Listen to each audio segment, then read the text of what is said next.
Hello, hello, hello, hello, everyone. Welcome to another episode of Sree's daily global COVID-19 show. My name is Sree Sreenivasan, and I'm the Marshall Loeb Visiting Professor of Digital Innovation at Stony Brook School of Journalism. I'm honored to convene this international conversation every single day to learn more about various aspects of the COVID-19 crisis. Today, we have a very special show. It's episode number 92. That means we've been on lockdown for 92 days in New York City. We're going to do another one of our very popular Ask the Doctor segment. And we have 4 physicians with us: Dr. Susan Zweig, Dr. Sujana Chandrasekhar, Dr. Marina Kurian, and Dr. Cherisse Berry. And they will be with us so that they can take your questions. Tell us where you're watching from, please. Please hit share. Please tag your friends. There's somebody you know who thinks COVID-19 is over and they need to watch this show. Please do that right now. And we'll bring the doctors on in a couple of minutes. Everyone, please find me on Facebook and share it and make sure that your friends and family are able to watch. Hi, everybody. Thank you for being here. Tell us where you're watching from. We do something called a global tour where we look at everyone saying hello. So tell us where you're watching from in the comments. They're already coming in, and we'd love to have you say hi to our doctors. And I know you have questions as well. So let's make sure you get a chance to ask them. We also want to thank our sponsors. So let's get right to it. We have a new sponsor, Rutgers Global Entrepreneurship Experience. It's a virtual teen camp. Do you know any teens? There are 2 start dates in July 13th to 17th and July 20th to 24th. They go to globalentrepreneurshipexperience.org. They get to learn from top entrepreneurs and startup experts from Cognizant, Angie's List, Google, Facebook, many others. Use 20% off code SREE, S-R-E-E, and they can learn from the best. Unfortunately, I'm also speaking at the show, at the course, but they don't have to pay attention to me. Much better people are going to be speaking there. So please share this with your friends, anybody who has kids. Take a screenshot or take a photo right now and pass it to them. Virtual, anybody in the world can participate, and 20% off with the code SREE, Global Entrepreneurship Experience.org. Global Entrepreneurship Experience.org. We also want to thank our sponsors at Art & Co. Artandco.net is the world's largest online art auction fundraising for COVID-19 victims. They have 31 artists as well as 7 charities that are going to benefit from this art auction. Even if you're not an art collector, you know somebody who is. Take a screenshot, take a photo, share this with them right now, artandco.net.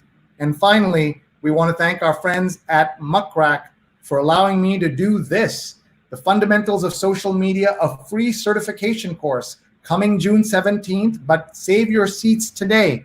mrac.co/social, mrac.co/social. 3,500 people have already signed up, and so can you. Any experience, any background, any age. We say journalists, PR pros, but anyone who needs to communicate should take this class. It's a great course, not because of me, but because of everyone who's helped make it possible, including Linda Bernstein, my adjunct professor. So please go to mrac.co/social and make sure that you tell your friends to sign up as well. It starts June 17th and it's free, and you get a certificate right away when you are finished with it. All right, today we have a special collection of doctors who are going to be with us. So let me introduce you to them. I'm going to bring them on one by one. I'm kind of warning them because they're off stage. I'm giving them a little heads up before I bring them on. And so first, let me bring on Dr. Susan Zweig. Hello. Hi, thank you for having me. How are you? Where are you? That's the question we ask all our guests. I'm in New York City, still working, but right now, obviously, I'm at home. And how has the COVID-19 crisis affected you? I think it's been hard for different reasons, different days.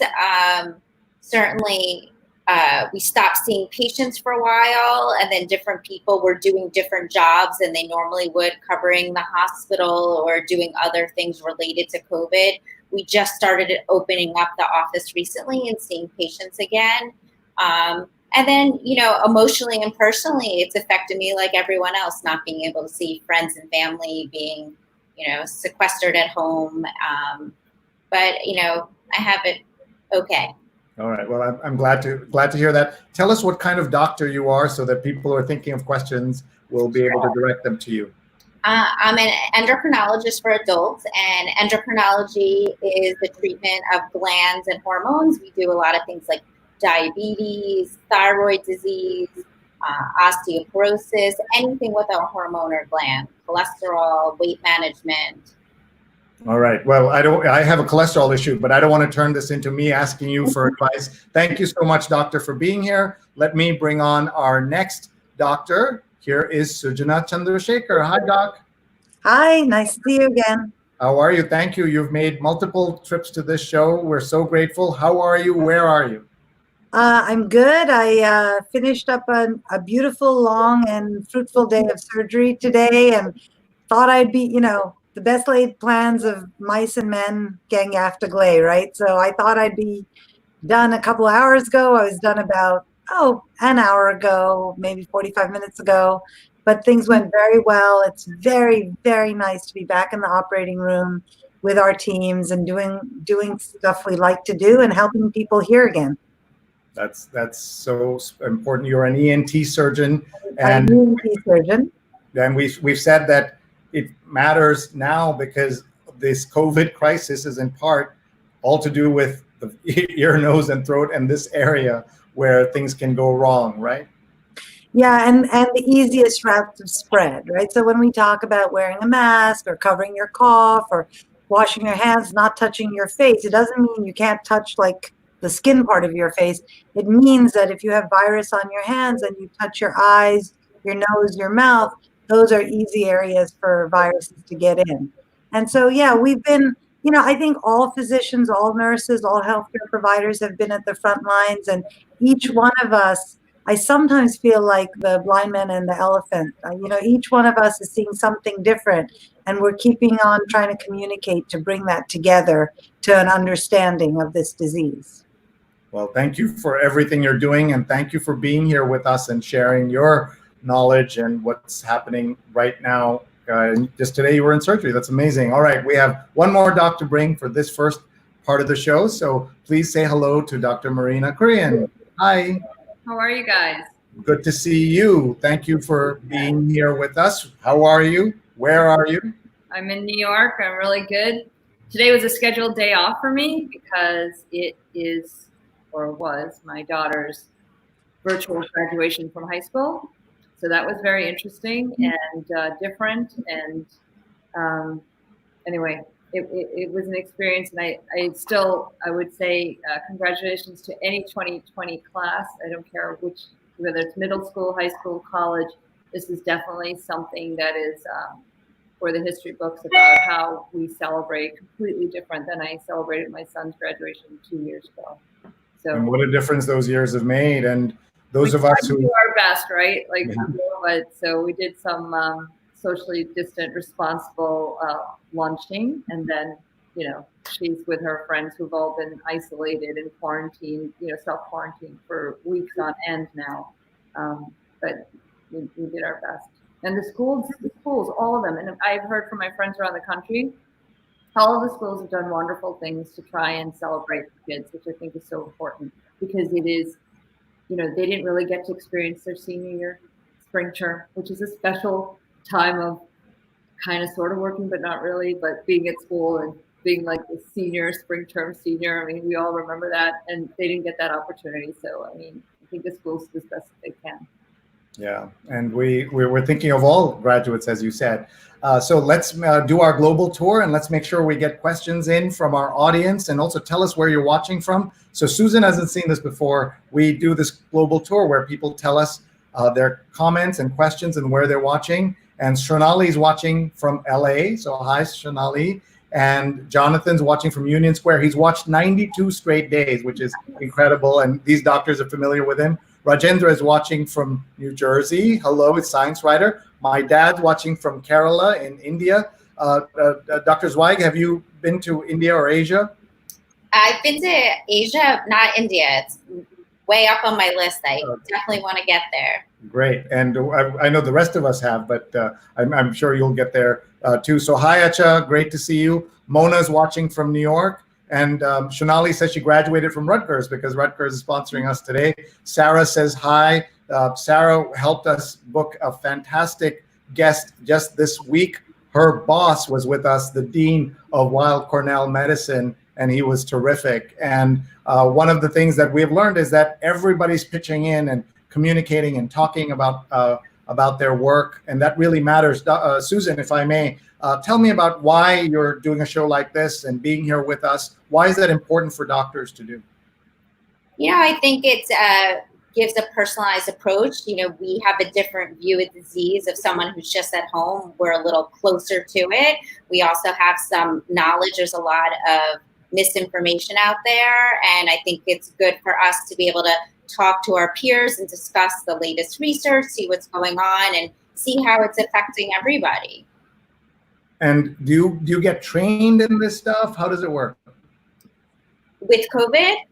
Yeah, no, in like communication and being out there, and does the hospital do that for you? Not really. I think more and more there are ways, if you're interested in that, there are conferences and leadership things that you can participate in, but it's not something that they teach in medical school or that you're required to do. That's great, but you obviously are very comfortable doing this, so but you see the value in it, right? That's why you're saying absolutely, you do it. 100%.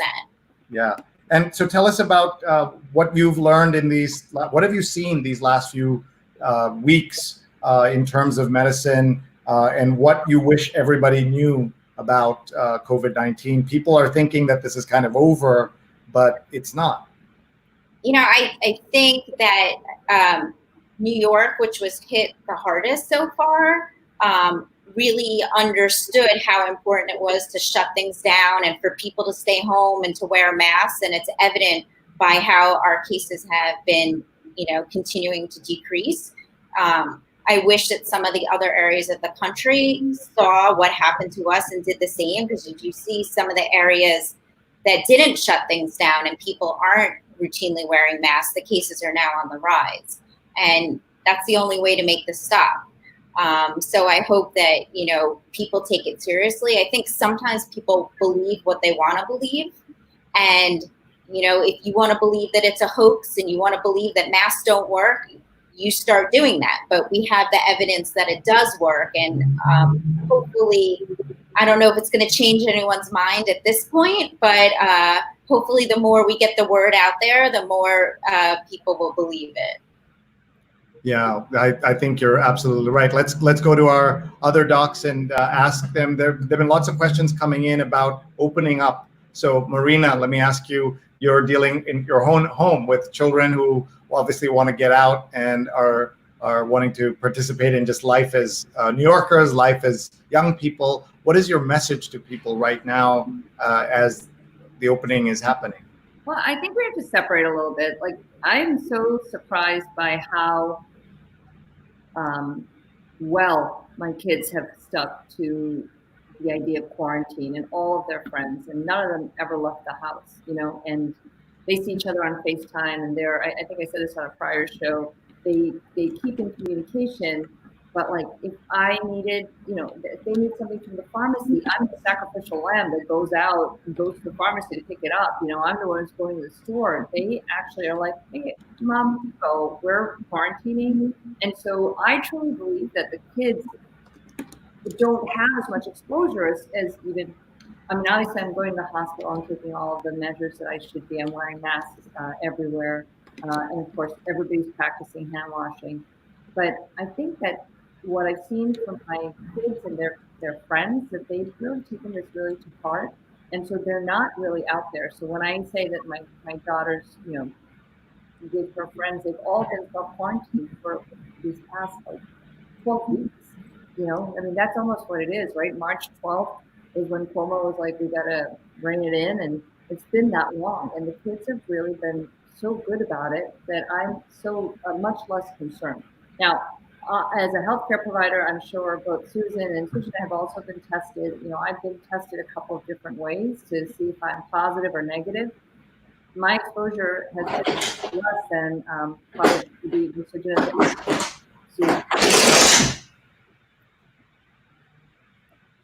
My exposure to to at-risk patients, I think. So I think in terms of opening up, I think we're doing it the right way. I actually am a big fan of Cuomo. I think it worked out well. I think what he's doing makes sense. There's a lot of anger about what happened with the nursing homes and what his directives were, but I think that they're trying to turn the tide right now. And overall, I think the state, New York State certainly, and New York City, as I've said on every show, any internet show I've done during this quarantine, I've never been prouder to be a New Yorker, because I feel like most of the people really did everything they were supposed to. I know that I did telehealth from the get-go, like March 17th, St. Patrick's Day to a lot of people, but not this year. This year it was lockdown and it was telehealth. And that's when I started with my patients, and everybody was really taking it very seriously. And I laud them. And I also think that we really did try to look at what evidence we had. And that is really the problem, right, Susan, and Sujana, that the evidence that we have is all over the place. Like first they're like, no, asymptomatic people bad. And then the WHO came out and said, it's kind of low risk. And then they walked it back the next day. Yeah, we're not sure, but we think it's low risk. So I think it was, I think this is the problem, that we don't have so much information. We are all kind of scrambling, but we do, I think, exactly as Susan said, we know that if you practice social distancing, if you wear a mask, and if you wash your hands, you're going to keep this down to a low roar. And healthcare can handle a low roar, right? This is where it's very concerning, because as Susan said, if you want to hear that you don't need to wear a mask and somebody misspeaks at the WHO, you're going to be like, look, see, there you go, I don't need to wear a mask. But the answer is we really do. And I think as we're opening up, I'm getting very interesting questions from patients, from friends, lots of people in the suburbs. When can my kids get into a car with their friends? When can they go for a drive? When can they go somewhere? We don't have enough testing. We don't know who's actively got virus in their nasopharynx, in the back of their nose. We don't know who has or does not have antibodies. Like, I was seeing patients throughout, and I tested antibody negative. I don't know. Maybe I'm positive and I just tested negative. I don't know.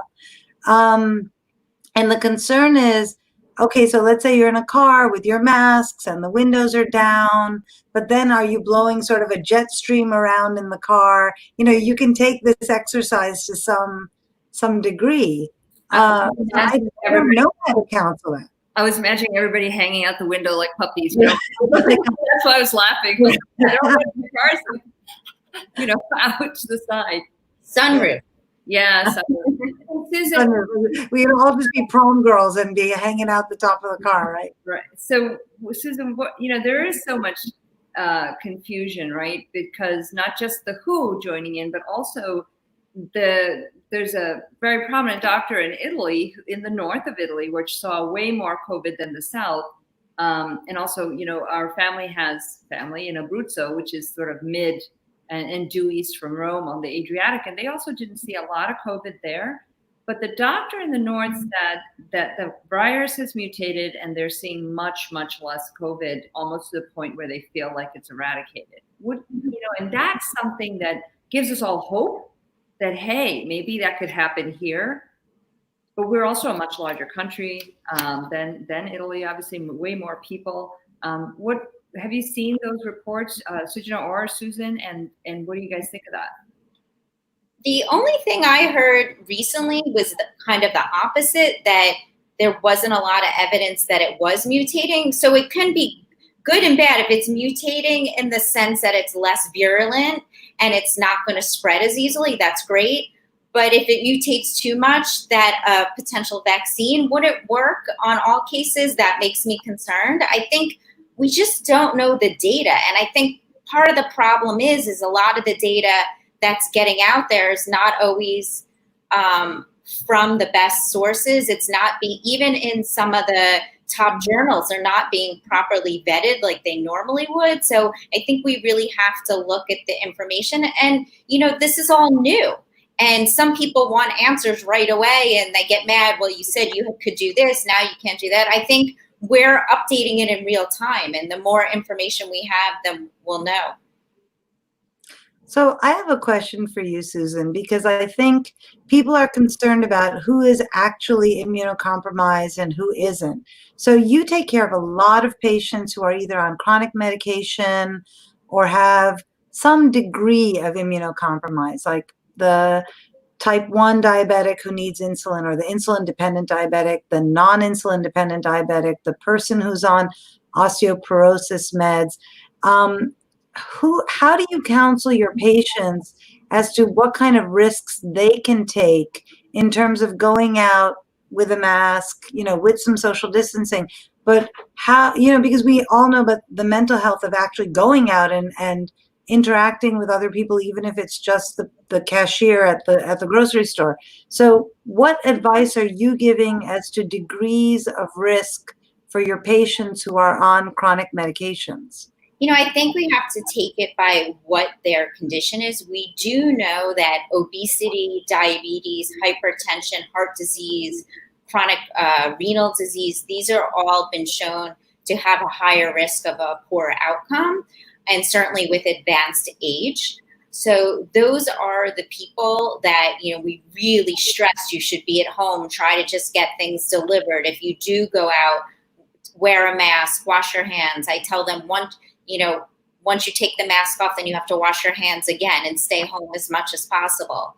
But, it does take a psychological toll as well. And today was a video visitor, a telemedicine day for me. And I spoke to a couple of my older patients who literally have not been outside their apartment in 3 months, like not once.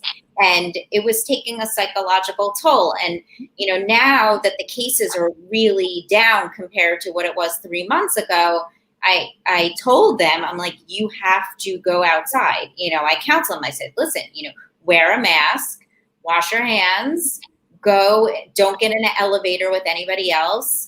Go out, go for a walk, either by yourself or a socially distanced walk with a friend.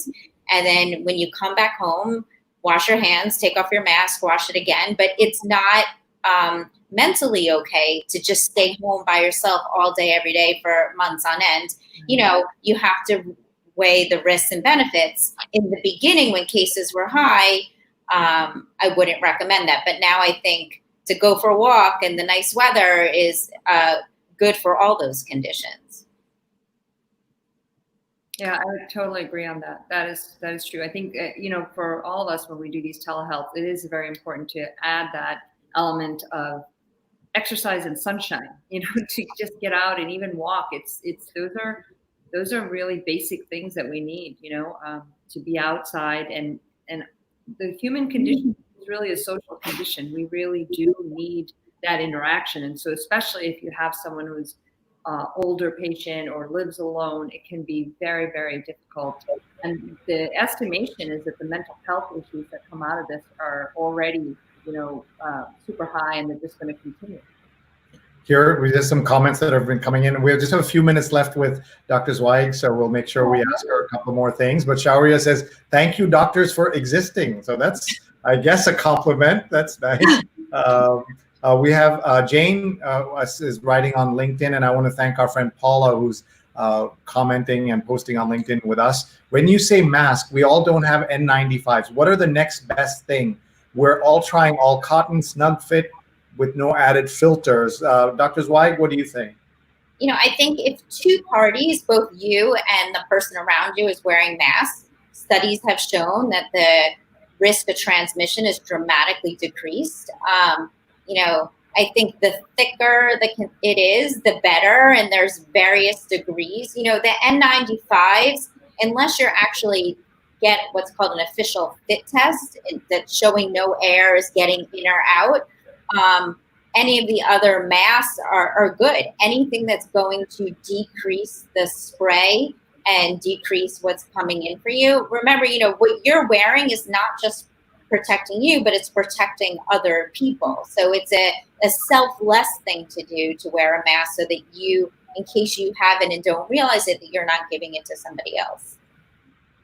Thank you. That's great advice for folks. We just want to look at some of the various comments coming in here. Joy's watching from Santa Fe, New Mexico. You know, the problem with these people watching from all over is that these are the places I want to go, and I'm like, oh my God, I haven't gotten a chance to go.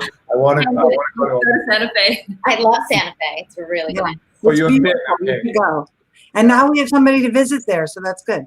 Yeah, exactly. That's right. And here's Ritu says, I'm working on an article on health issues that plague South Asians. Do you see different readings for different ethnicities leading to misdiagnosis? For instance, if you have thyroid, TSH readings are normal, but you have tenderness in the throat and raspy voice. How can one put a finger on a malfunctioning thyroid?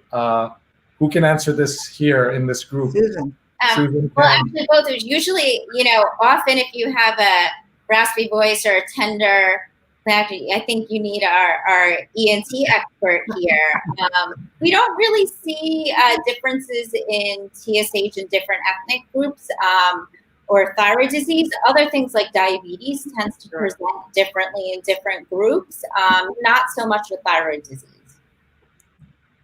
Yeah, I actually think I think that's very important. So people think because your thyroid is sitting here at your neck that that's going to affect your throat or tenderness here. Normally it does not. So people who have a hoarse voice that lasts longer than a few days after a cold or maybe a couple of weeks, you really should go in to see your local ear, nose, and throat doctor to have your larynx looked at. We can look at your larynx, either your voice box, either with a mirror in your mouth or with a little scope in your nose right there in the office, because you want to make sure there's nothing else going on. But Susan's right. Normally, a normal thyroid disease won't cause a change in your voice quite suddenly like that.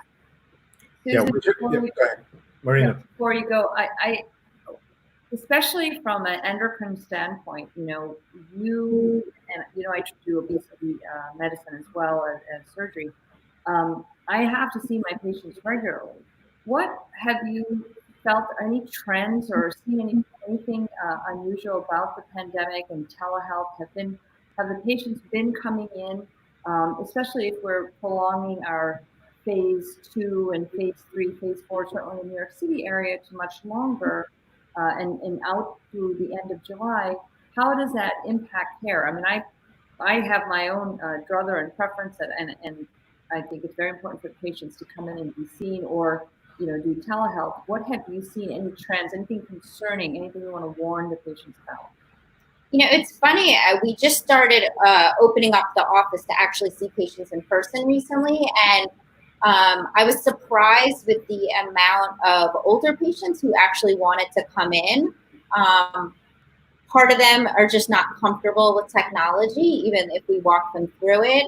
I think part of them also want to actually be examined. And there's something that's lost when you're just talking to someone through a screen, but it is much safer.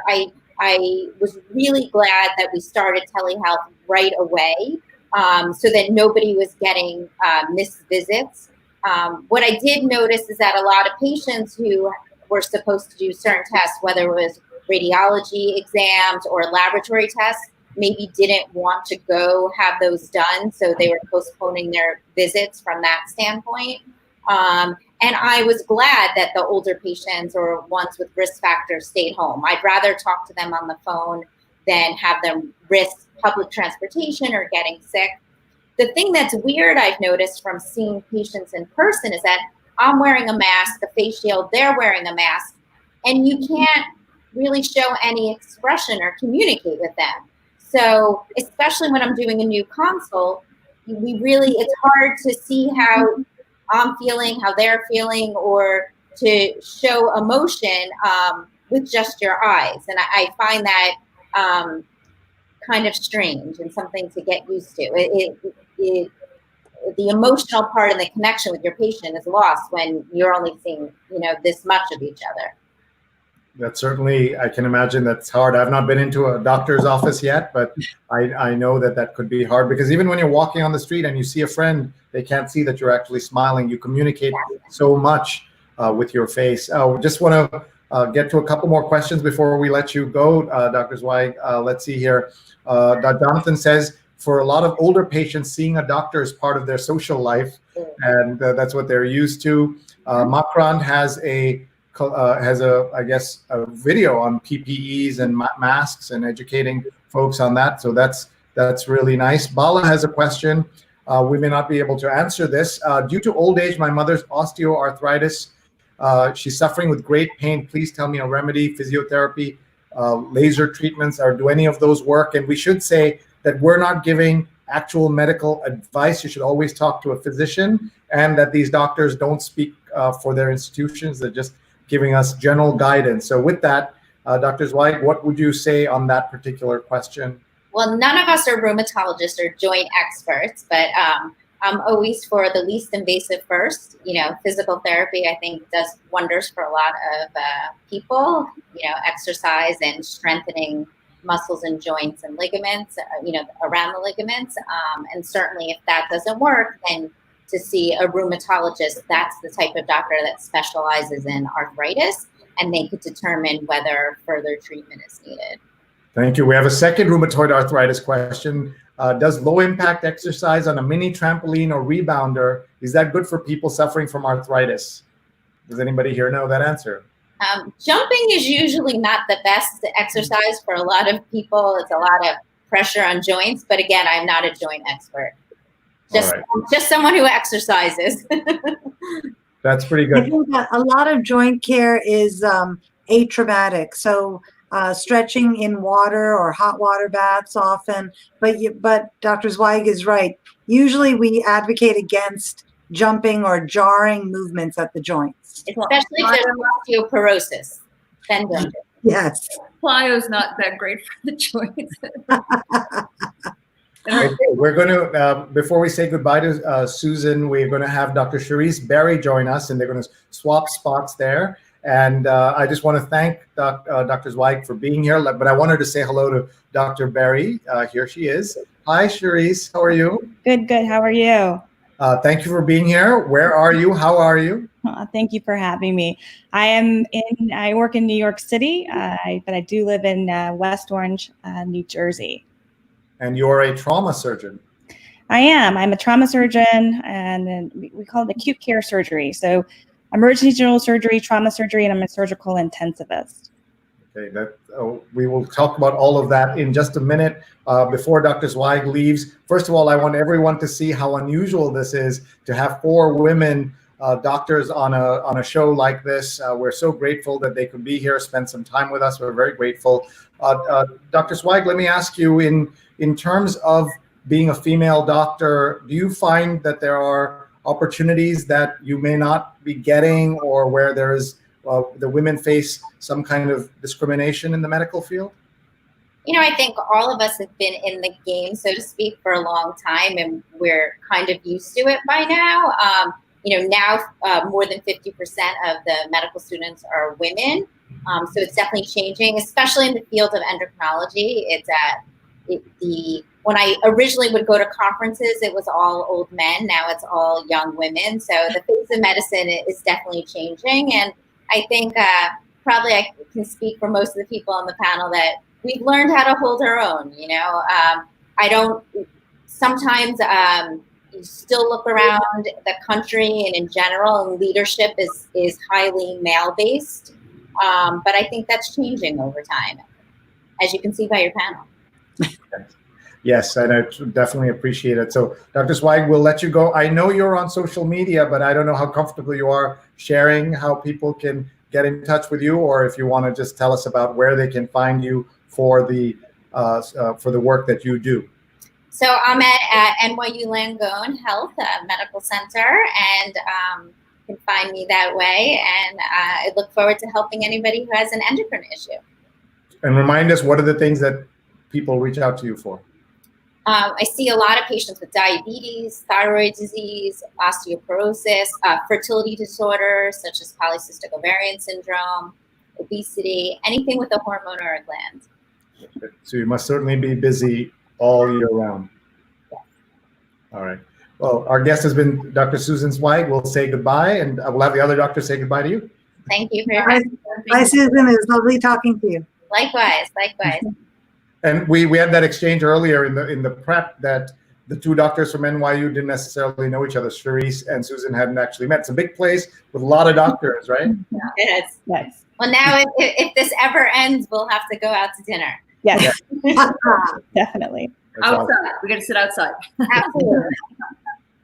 Thank you, Susan. All right, we now are with Dr. Cherisse Berry. Thank you for being here, and thank you for sharing your wisdom and insights.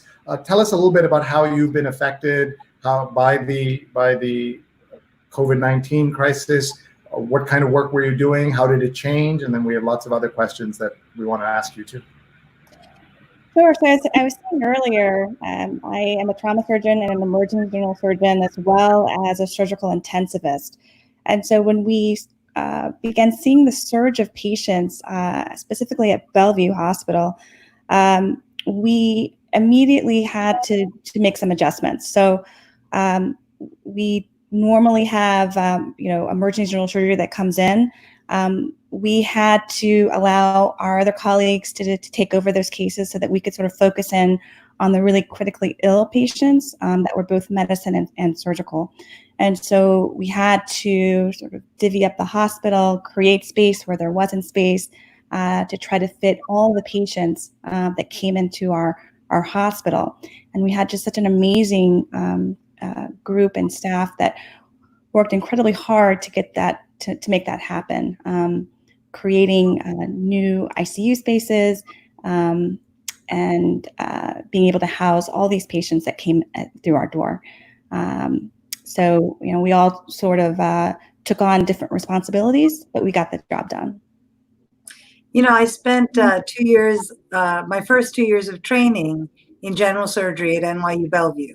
And some of the most fun times of my life were in the trauma bay at Bellevue Hospital ER. Just very exciting, doing good things for people.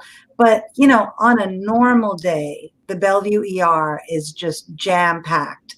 And I remember a guy walked in and said, "Oh yeah, somebody stabbed me in Times Square." So I took the subway and I walked across town and I came here, and then he collapsed.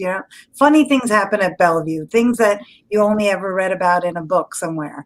How did you manage in the acutest phase of COVID to take care of the super sick COVID patients, while also, like you said, you divvied up who took care of whom, but how did you even separate the non-COVID or the not likely COVID who needed acute care as well? How did you manage in that space to make it happen? How was it? Doctors in charge, nurses in charge? Was it collaborative? I think we're learning a lot about how we manage healthcare overall from this crisis. I'm wondering how you guys did it. That's a great question. It was incredibly collaborative.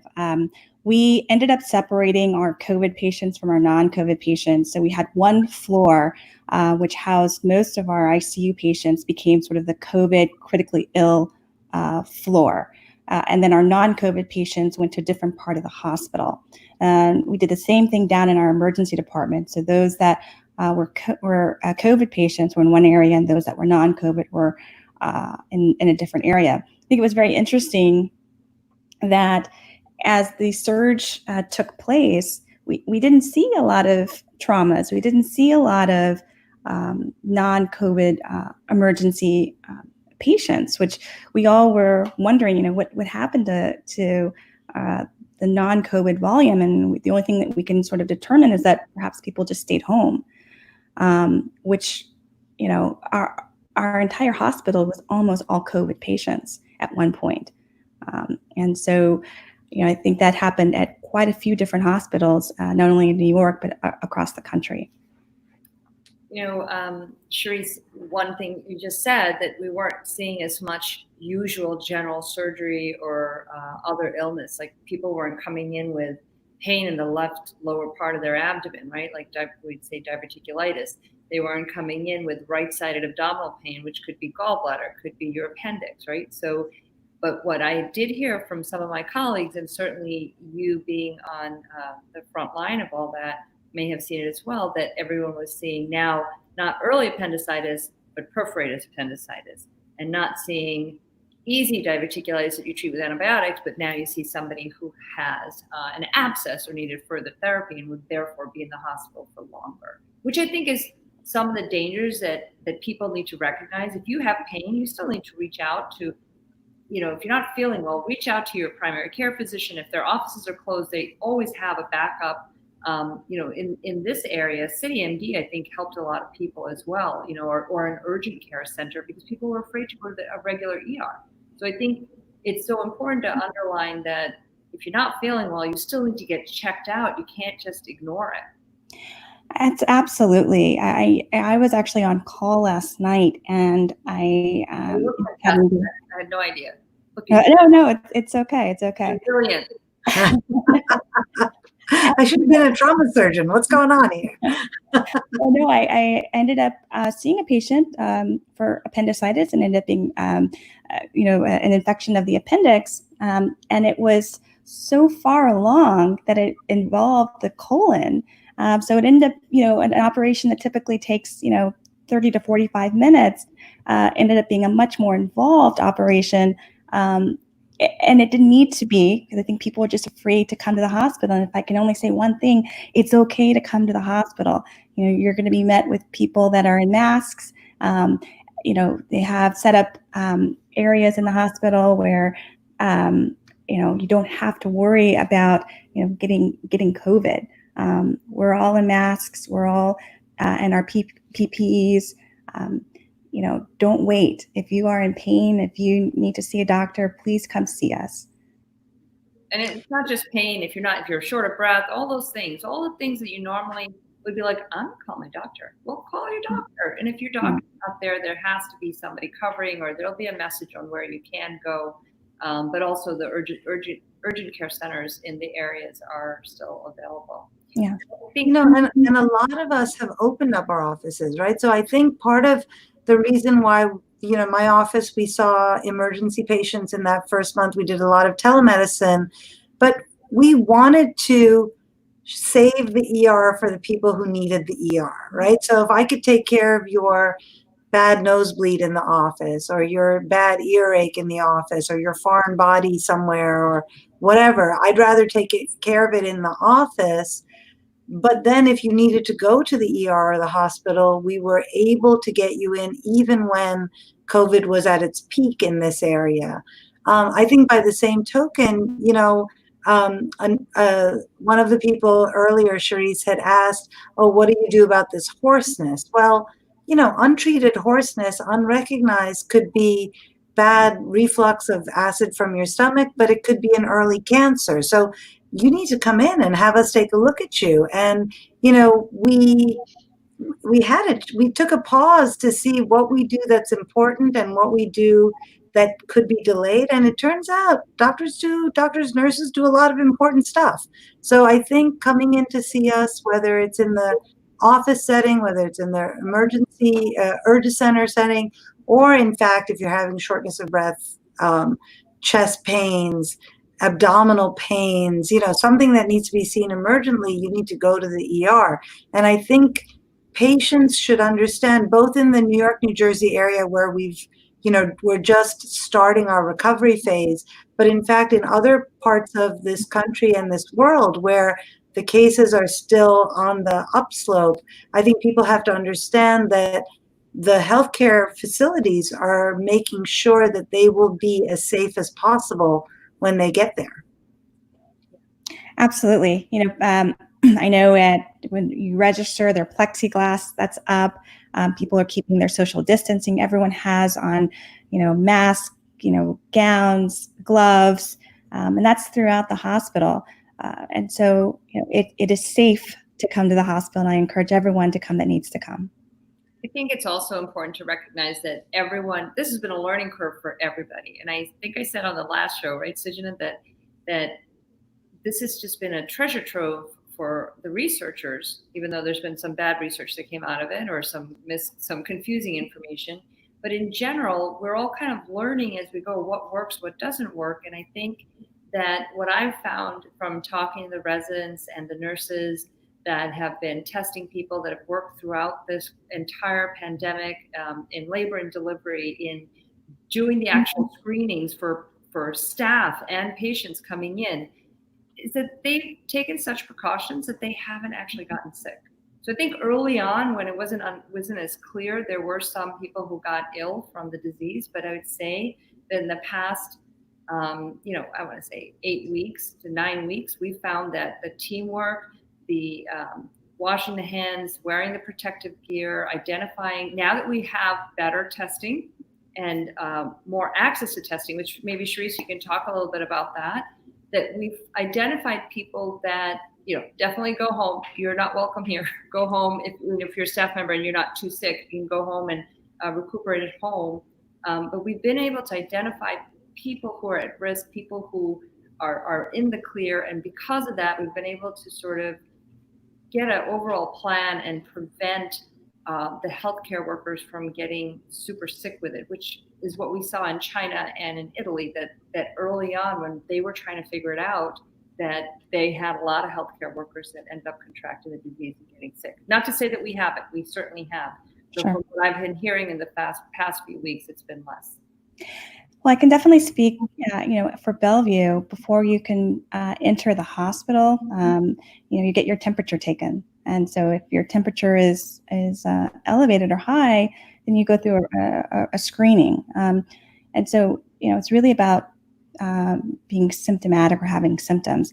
I can say with all my partners, we've all taken care of so many COVID patients. We've operated on them. We've taken care of them in the ICU and their critical illness when they've improved and eventually gone home. And we're all healthy. I'm very grateful for that. But, through all of that over the last 8 weeks, we are all healthy and not contracted the virus. And also, you have a family, you have kids. I know I follow on Twitter, I think Grady Doc.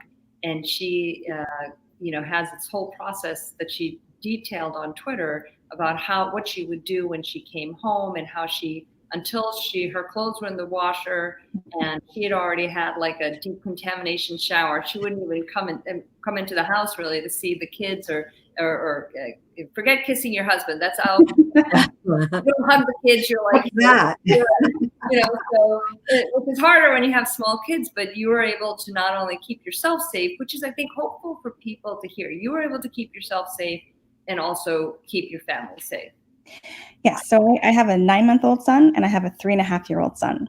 And so I have a pretty rigid home decontamination protocol that I go through. I immediately take everything off that I've been at the hospital, shoes, everything. I go downstairs, I take a shower, put on clean clothes, and then that's when I say, "Hi, I'm home."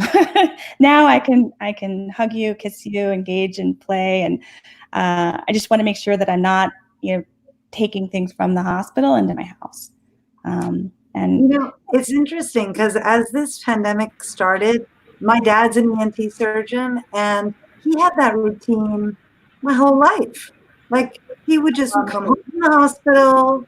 We're Indian, so the shoes are off at the door. And then he would just go right. We'd be like, "Oh, hello, Appa." And then he'd go to his room, strip, change, home clothes, and then, everybody was together and happy.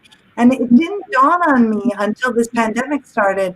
But that's really what I thought you did. I thought you just washed the hospital away when you walked in the door and you just came home. And we've taken it now to a more careful level. And I think civilians, non-healthcare workers are understanding the need to, when you come inside, leave your shoes at the door, take your mask off, wash your hands really well. And, maybe that's good for us.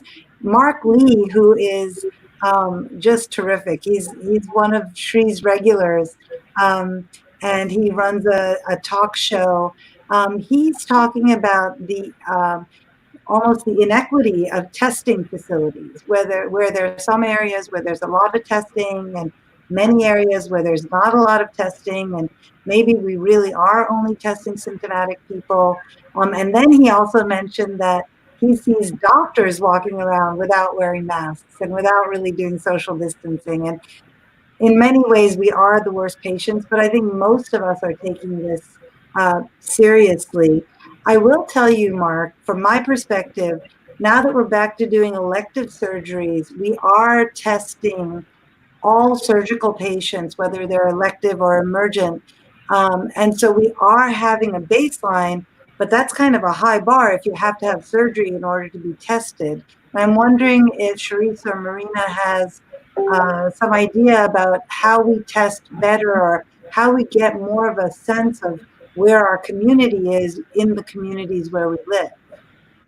I think it has to do with testing, right? I mean, we are testing all of our patients. We've been tested. I've had the PCR test, which is through the nose, and let me tell you, that is not pleasant. Not. Hey, that's where I live. The nasopharynx is my home. I don't think you can make it even a better situation. I love you, but there's but I did it. I got through it. I actually had to hold my patient's hand because she couldn't do it. And literally, she was scheduled for surgery, had done all this pre-op stuff to get ready for it, and was going to walk out because she couldn't do this test. She just couldn't. And I just held her hand. I talked her through it. We ended up getting it done. So it's totally, I know I said it was terrible, but it's uncomfortable. Not fun. And then I also did a body test, and I was negative. And at some point, you kind of wish, like, well, positive would have been something. Sree's, how's it going in the the city programs as well, like, and reach out to the communities. It's important. Yes, I think that right now the testing has gotten significantly better. I think early on, everyone was sort of following the CDC recommendations with you could only get tested if you had certain symptoms. I think that was missing a lot of people. But now there's so many different places within the city where you can get tested. And so I think that we've made significant progress. I know at Bellevue, we test everybody before surgery that comes in for traumas. So I don't think that that's going to be an issue anymore. And I think as we gather that data, we'll be able to get a better understanding of the disparities that exist in COVID. Folks, this is such a great conversation. I stepped away because it's so unusual to see three doctors like you talking and sharing such great information. But we do want to note that it's almost 10 p.m. here on the East Coast, and we know you've all had a long day, and we want to make sure we also get in some of the comments. So just let's take a look.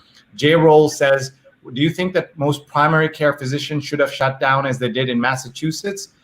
J. Roll says, I think it was an appalling disgrace. I guess what happened in Mass, they shut down the hospitals? Primary care, didn't they shut it down everywhere?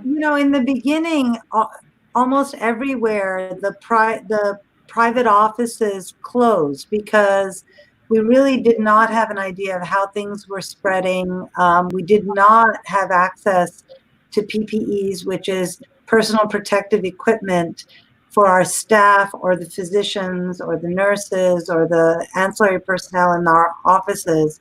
And we really, you cannot be seeing patients who are potentially contagious when your front desk staff is not equipped to have a barrier against spread. And within the offices, we needed to set things up.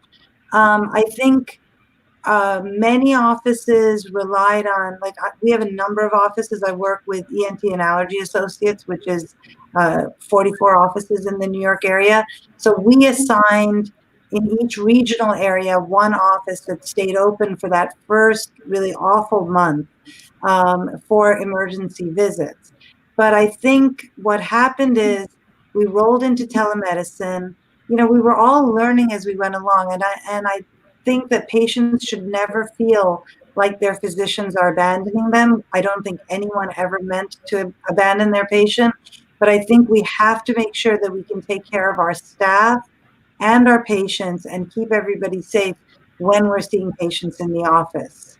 Thank you. Let's keep going. Monica says, yay to female doctors. Well, we have some news at the end of the show about female doctors that we're going to share with you. So please stay tuned. Nobody leave. We have some things special to share with all of you, but let's keep going. And this is a question I guess everybody here can understand. Do you think first years now are coddled compared to what you experienced? So I guess there's a chance for you to say something either super nice about your junior doctors or just like everybody else does, go after the younger generation and say, you guys are so much better than they were.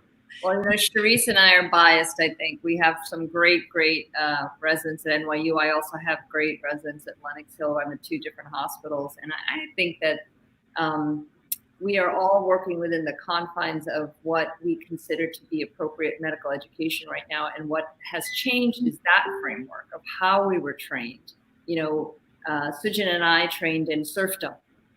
You're an apprentice and then whatever, I can't remember the order, but it was just like, that's what you did. And that's not what it is now. And I think that that's appropriate. I don't know that it's coddling. I think it's really addressing an appropriate way to learn versus, what we went through. I mean, we learned, we certainly did, but I think that that is why there's all these education doctorates and PhDs, because there's actually better ways to learn than how we did it. Well, go ahead. No, go ahead. I'd love to hear. Yeah, no, I agree with Marina. As a med student, we weren't really it was a long time ago, but we weren't really protected by a certain work hour limit. And so, you could easily spend over 100 hours, in the hospital. And, I think we've reached a point now, well, A, we can't do that anymore.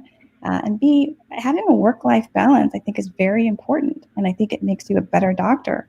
And so, I think, we have phenomenal residents, and it's a very pleasant environment. It's not malignant. And that's just the way to learn. There's no need to, create an environment where, making people feel bad, or it's not coddling. It's just being professional and having respect for everyone. Thank you. I just want to read. Yeah, I agree. We grew up in a funny time, Sree. Like it was it was awesome. It was great. I said some of my favorite times were at the Bellevue ER as an intern, right? I loved it there. But, I remember Dr. Spencer said to us, the thing that's wrong with every other night on call is you miss half the good cases, right? That's what's and I was like, okay, I'm sorry, sir. I have to go home between midnight and 4 a.m. and then I'll come back and work for the next 2 days. And we were called house officers because they actually lived in the hospital, like truly lived in the hospital. And I absolutely agree. I think our interns are frankly much smarter and much more balanced in their lives than we ever were. And I think they are in a position where they can truly learn. And I think we are very fortunate that as we get older, those first-year residents will be our doctors. So I'm actually very grateful that medical education has come forward like this. Come on, you guys are all too nice. You're going too nice. We were way better. All right. When men were men and sheep were scared or something. Right. Yeah, exactly. Tim is watching from Northeast Pennsylvania. I just wanted to read you Paula Kiger's tweet. She said, thank you to doctors Marina Kurian, Susan Zweig, Sujana Chandrasekhar, and Cherisse Berry for joining us, for sharing your expertise about medicine, patient relationships, and COVID-19. I completely agree. That's really great. We had a question here from Candace Berry. I don't know any relation, but Candace says, do you all feel it will be okay for schools to open in the fall? We'll ask Dr. Berry. First of all, any relation? That's my sister. Okay. I'll say. I think it's, we're starting to learn that children, can be affected by COVID. And we're seeing more and more children that are affected. So I think, it's hard to say. I am not sure. I haven't decided if I'm going to put my son back in preschool until there's a vaccine. And I think it's I think the jury's out right now. And so I think we need to learn a little bit more about how children are affected. Thank you. Let's keep going with some of these questions coming in, and then we do have to wrap up. My mom's watching from Kerala. Your sister's watching, Dr. Cherisse. My mom's watching in India, and it's just great to see all these questions. People are asking about other aspects of the crisis, but I want to ask you, Dr. Berry, before we let you go. We talked earlier about kind of the sexism that female doctors sometimes face. What is it like to be a doctor of color? And what are your feelings right now with everything that's happening in this country? There are signs of change happening. We woke up to the news that NASCAR is banning Confederate flags. We woke up to the news that HBO Max is pulling Gone with the Wind and will be putting it up only if they can have some context to it. Confederate statues being brought down. What are your feelings about all that's going on right now? I am excited that we seem to have had an awakening to the systemic racism that plagues this country. Like everybody, I was horrified by what I saw, which was essentially a public lynching. But I am encouraged by the diverse multicultural response to justice and change. And so I really do believe that we are on the road to being a better country, and so that we don't have to see those images ever again. And so I'm excited. I'm encouraged, and I'm excited by the changes that are coming. Thank you so much for sharing that. I know doctors keep their emotions in, but I'm glad to see that you see hope at a time when a lot of people have been so down. But those protests were something to behold and to see. Let's see, we're going to give each of our doctors a chance to give us a final thought for now. So we'll ask Dr. Berry, and then we don't want to keep her. She has her kids and everything. So why don't we have her say goodbye, give her final thoughts, and we'll let her step off the stage. Sure. Again, thank you for having me. I really enjoyed being here. Just want to encourage everyone to wear your masks. Don't be afraid to come to the hospital. We are here to treat you, and it is safe to be seen in a hospital. And again, thank you for the time and for the opportunity to be here. Oh, thank you. And how can people find you? People don't want necessarily to meet a trauma surgeon. If they need a trauma surgeon, you would be a pretty good trauma surgeon to find. So where can they find you? You can find me on Twitter at C Berry Trauma MD. C Berry Trauma MD. All right. Very good. Thank you very much, and please be safe out there. Thank you. You too. All right. Bye-bye. Bye. All right. They were terrific. These are your friends. You brought them to us. Thank you. I'm so grateful. And now we want to tell everybody, no one leave, because we have some very important news to share with all of you. And that's about what you have been seeing today. You saw earlier a comment about how nice it is to see women doctors on the air. And that was a very nice comment we saw. And there's Monica's comment. And that is part of what we wanted to tell all of you, that we have some news. And I'm going to ask Sujana to tell us the news as we show you what we have in store for everyone. Well, Marina and I are very excited to partner up, having been friends for a long time, to partner up officially to launch a show that will air on Sundays from 11 to 12 called She's on Call. And it will be Marina and myself talking about medical topics of the day, of the week, inviting some really great speakers to come by, mostly physicians, maybe not physicians, depending on the topic we want to talk about. We'll be talking about medicine in general, healthy activities, and of course we'll talk about COVID, but we're really excited to put this together, and we really hope you'll join us. It'll be in this same space on Sundays from 11 to 12, and our debut is this Sunday. So Flag Day is also She's on Call Day. Let's tell them about the doctors who are on. Yeah. All right. So this week, our premiere show, our guests will be Dr. Dara Cass, who started a group called Feminem, which is an enormous group of powerful women in medicine. And Dr. Cass is an ER doctor who will bring us her insights, both about what's happening in hospitals and in emergency rooms, but what's happening in the world of organized medicine and organized change in medicine. And we have a trainee, we have Dr. Hafia El-Tihar, and she is an ENT resident at New Jersey Medical School, and she is going to be talking to us about what it was like to be pulled from her regular ear, nose, and throat surgery training to take care of COVID patients, what it was like to grow up in the South as a Somali American, and what it's like as she foresees the way medicine is going in the future in the United States.